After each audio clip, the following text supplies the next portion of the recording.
move, but it's based on the needs of the people. So based on requests we receive and the eligibility of people who request the return to be returned under the voluntary return program. The IOM flew 2,775 migrants back last year and is expected to increase that number to between 7,000 and 10,000 in 2017 with new European funding. Elsewhere, deadly cholera is spreading through drought-ravaged Somalia as clean water sources dry up, deepening our humanitarian crisis in a country that is on the verge of famine. Johan Hemfik, the Somalia head of EU humanitarian aid, while explaining mail, says the Horn of Africa nation has recorded more than 18,000 cases of cholera so far this year, up from 15,000 in all of 2016 and 5,000 in a normal year. The current strain of the disease is unusually deadly, killing around 1 in 45 patients. Somalia is suffering from a severe drought. That means more than half of its 12 million citizens are expected to need aid by July. Families have been forced to drink slimy, infected water after the rains failed and wells and rivers dried up. In the meantime, there are fears that piracy is returning to the region after pirates hijacked an Indian cargo ship off the coast of Somalia. Puntland's Deputy Minister for Ports, Mohammed Gaba, confirms the hijacking. It's not confirmed yet where the ship was headed, but a former director of Puntland's anti-piracy agency, Abdulrazak Mohammed, says that the ship was heading towards Somalia's shores.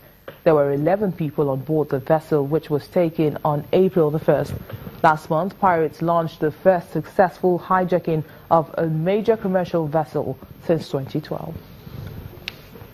And elsewhere, the government of Mali had been urged to open talks with Islamic rebels in the north of the country.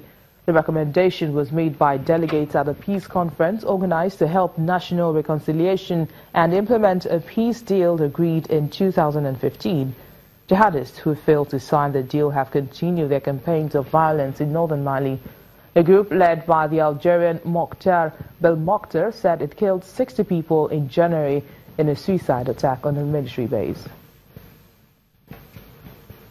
And Kenya's police boss, Joseph Boynet, has ordered an investigation following a video that was widely shared over the weekend showing a man reported to be a policeman shooting dead a young man in Eastleigh district in the capital, Nairobi.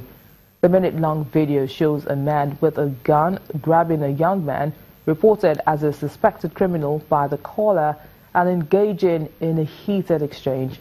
The young man is then ordered to lie on the ground next to a bloodied dead body, reported to be his accomplice who had already been killed and is then shot at least 4 times.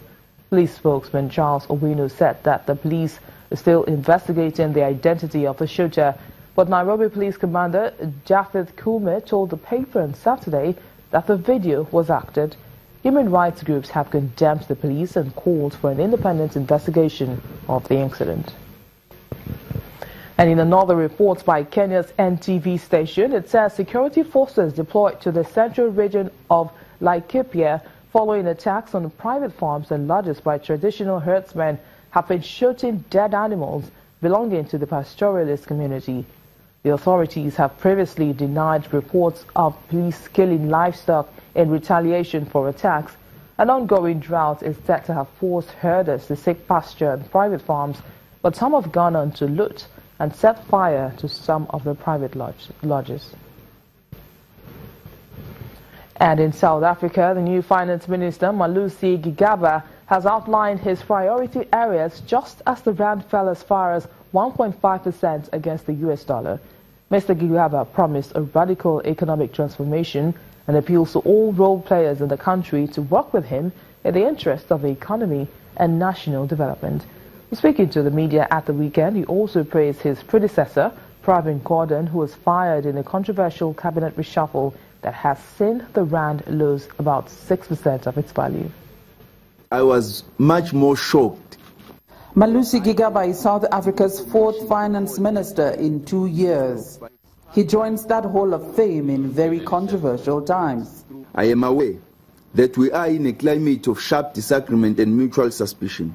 Let us focus our energies on finding common ground that will increase investment, create new jobs, increase productivity, and raise incomes. The new minister faces a rand which has lost about 6% of its value in the week his predecessor was fired, and questions about his capability to steer the economy in the right direction under President Zuma's radical economic transformation. When we talk radical economic transformation, we're not talking about something that is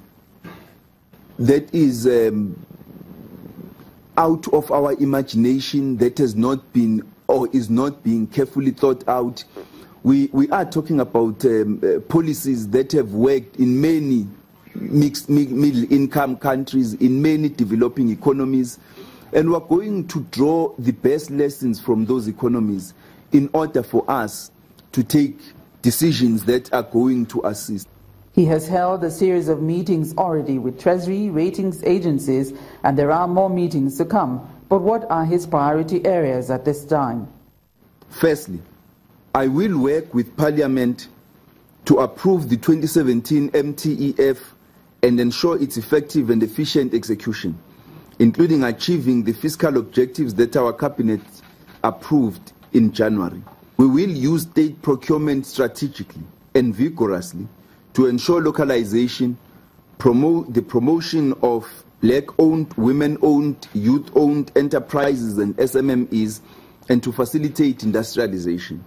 I will work with the central bank to take steps to strengthen and transform the financial sector so that it serves all South Africans. 46-year-old Knowledge Malusi Gigaba holds a master's degree in social policy and has been in government for 13 years, serving in the Home Affairs Department as Deputy Minister, Public Enterprises as Minister, Home Affairs Minister, and now Finance Minister. Regarded as a staunch Zuma supporter, he faces the task of earning the confidence of very keen watchers of the economy. From Pretoria, South Africa, Betty Dibia, Channels Television News. Coming up after the break, the Association of Tanker Drivers in Nigeria embarked on a nationwide strike, raising fears of another round of fuel scarcity. Join us again.